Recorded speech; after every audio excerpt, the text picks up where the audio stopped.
In a few months, Napoleon crushed Piedmont, seized Lombardy, isolated Mantua, and imposed treaties on dukes and popes. Yet the army of Italy was poorly equipped and almost always outnumbered. His strength lay not in resources, but in a new way of war. Rapid marches, flexible divisions able to reunite in a flash, ruthless use of terrain, and the will to annihilate the enemy, not merely drive him back. With these methods, he forced passages over the Adige, the Tagliamento, and the Julian Alps, pushed the army of Italy into Carinthia, and even provoked the fall of the millennial Republic of Venice. Now Vienna, heart of the Habsburg Empire, is within reach. All Europe wonders if a 27-year-old general can truly strike the capital. But what will halt Bonaparte at Vienna's gates? And how will he turn this advance into a new political order sealed at the Treaty of Campo Formio?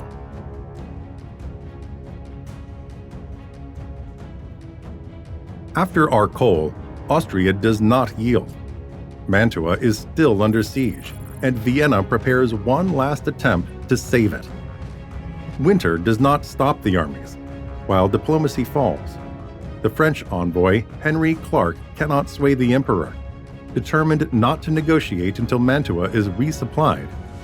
Field Marshal Joseph Alvinczy prepares a fourth offensive. If he breaks the siege, the war resumes. If he fails, northern Italy will remain French. At the start of January 1797, Napoleon fields about 34,000 men and another 10,000 tied down at Mantua, with 78 guns. The Austrians, with 45,000 effectives, hold numerical superiority. To cover every possible axis of attack, Bonaparte places Joubert on the Rivoli Plateau, Massena in reserve at Verona, Auguero further south along the Adige, and Ray guarding the Garda's western shore. The ground makes the test even harsher. To the west lies Lake Garda, to the east the Adige, and between them a plateau hemmed by gorges and mountains. Monte Baldo, Monte Magnone, the Osteria Gorge. Whoever controls these passages commands the campaign. Bonaparte knows it. If Rivoli falls, the siege of Mantua is lost. On 8 January, skirmishes among the Adige reveal imperial movement. On the 11th, Bonaparte shifts his headquarters from Roverbella to manage the crisis up close. On the 12th, the attack is laid bare. Alvinczy massed 28,000 men against Rivoli, yet makes a fatal mistake by splitting them into 6 columns trudging through rough terrain with poor communications. At dawn, on 14 January, the first Austrian vanguards clash with Joubert. The Imperials press on every front. The Osteria Gorge falls. Montmagone is taken, and Lusignan appears to the south, threatening the French rear. The position seems to collapse. Then a lucky shot changes everything. A French gun hits 2 enemy ammunition wagons. The blast throws the advancing columns into chaos. Leclerc and LaSalle lead a handful, about 500, and take the Osteria Gorge. Bonaparte seizes the instant. Massena crashes in with the reserves onto the heights and halts Liffey and Koblos, while Ray, arriving from the south, bars Lusignan's road. By nightfall on the 14th, the tables are turned. From a dangerous trap, Rivoli becomes the grave of the imperial offensive. Next day, 15 January, Joubert completes the breakthrough on the La Corona positions, while the cavalry of Murat and Vial seizes the mountain passes and blocks the retreat. The result is devastating: roughly 3,000 dead and 11,000 prisoners. The Battle of Rivoli is no mere victory. It is Napoleon's first true battle of annihilation. The imperial field army is destroyed. The siege of Mantua is secured, and the army of Italy prepares to deliver the coup de grace.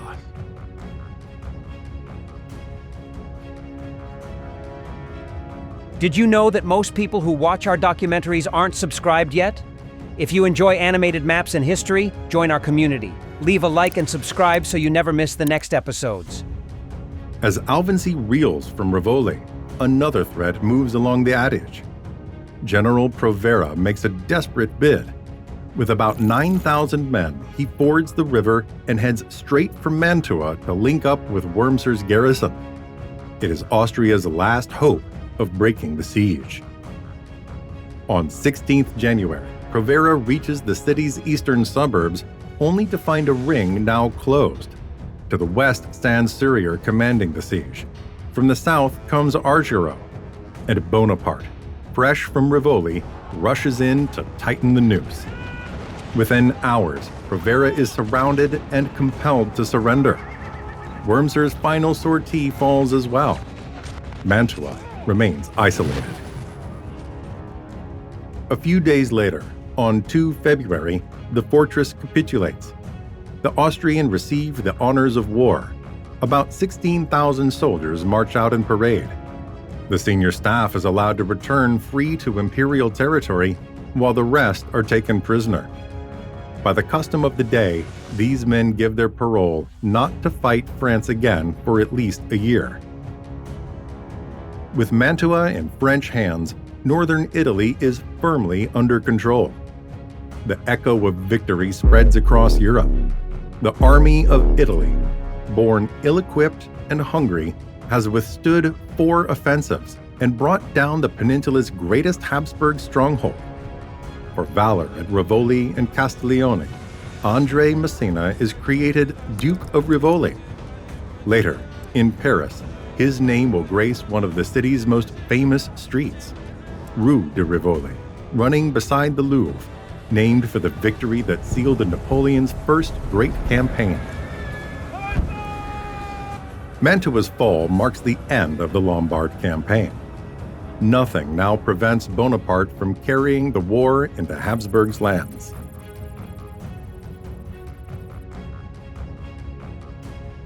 On 2 February 1797, while Austrian units file out of Mantua in surrender, Bonaparte wastes no time. He detaches about 9,000 men from the army of Italy and leads them into Romagna. The aim is to secure the rear and settle accounts with the Papal States, which had supported Austria with money and arms. The march is swift and menacing. Faced with the French advance, Pope Pius VI has no choice.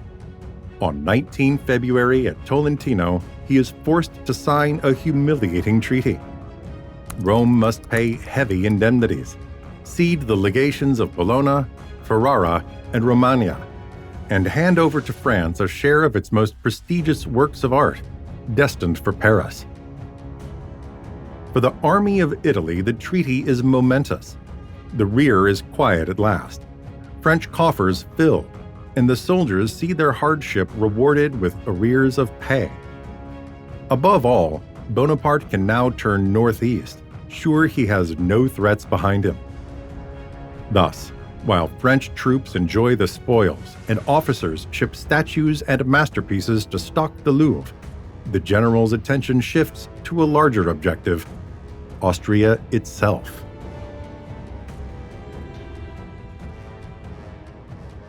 The Directory backs its winner. Men and resources flow to Bonaparte's Army of Italy. By March, he commands about 60,000 troops, an army that a year earlier was hungry and ill-equipped, now ready to carry the war into the Habsburg heartland. The objective is bold: Vienna. On 1 March, the French cross the Brenta, seize Primo-Liano, and advance in multiple columns. Within days, they press Archduke Charles, who tries to hold Friuli with about 50,000 effectives.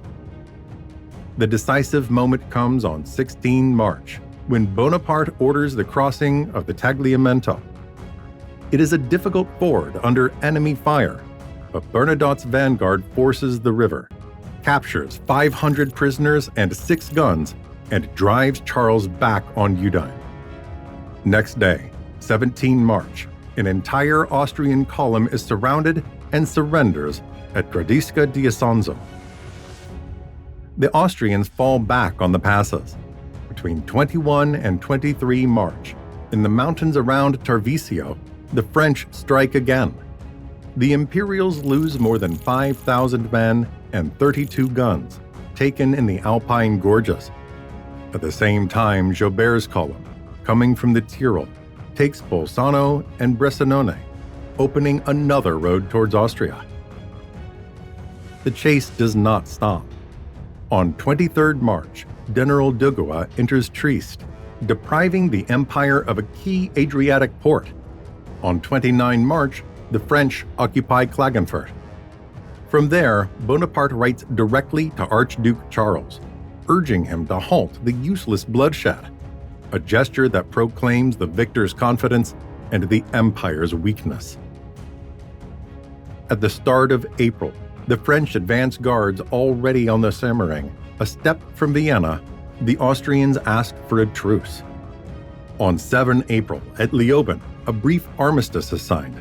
On 16 to 17 April, it hardens into the preliminaries of Leoben, the political accord that foreshadows the future Treaty of Campo Formio. The campaign that seemed impossible a year earlier has become an irresistible march. Vienna has trembled. The army of Italy has come within a step of the empire's heart.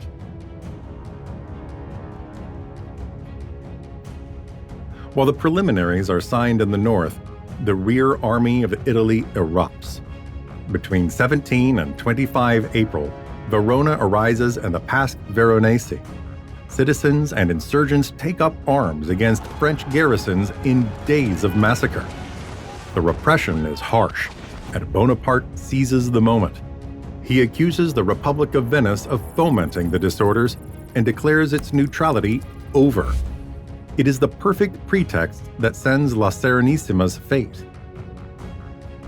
On 12 May 1797, after more than a millennium, the Republic of St. Mark collapses. The Great Council deposes Doge Ludovico Manon and hands power to a provisional government, but the city's destiny is already set.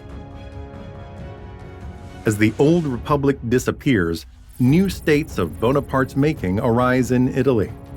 In June, with a political coup in Genoa, the Ligurian Republic is born, modeled on the French Directory. Days later, on 29 June, the Cisalpine Republic is proclaimed in Milan, uniting the Transpadane and the Cispadane.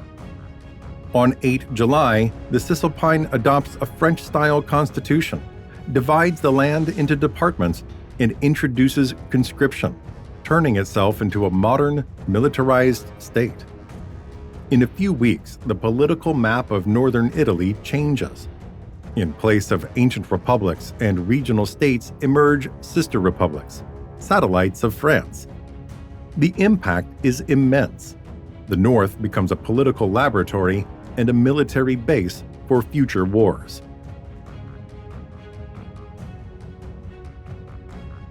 After months of marching and negotiation, the endpoint arrives on 17 October 1797. At Campo Formio, near Udine, Bonaparte and the Austrian plenipotentiary Cobenzl sign the treaty that closes the campaign and redraws Europe's map. France gains what it had pursued for years: the Austrian Netherlands, Belgium, the left bank of the Rhine, and the confirmation of its control over the Italian sister republics, now firmly in the French orbit. In exchange, Austria receives the Republic of Venice with Istria and Dalmatia, as well as compensations in Germany. The political shock is immense. La Serenissima, alive for over 1,000 years, vanishes from the maps, while Milan and Genoa become the new centers of pro-French Republican power. Northern Italy is no longer a mosaic of states, but a belt of satellite republics, military bases, and political laboratories ready to sustain France in future wars. Campo Formio also seals the end of the first coalition between France and Austria. The echo of Napoleon's triumph rolls across Europe. In just over a year, a 27-year-old general with an army that began hungry and ill-equipped has shattered 4 Austrian offensives, forced Mantua to surrender, humbled popes and dukes, and pushed his advance guards to the very threshold of Vienna. The treaty is the final signature on this transformation. Italy is no longer the Habsburg periphery, but the heart of France's new strategy. If this dash from Rivoli to Campo Formio has shown you how strategy, terrain, and speed can redraw a political map, keep traveling with us. Subscribe, leave a like, and ring the bell so you don't miss the next episodes on the Napoleonic Age.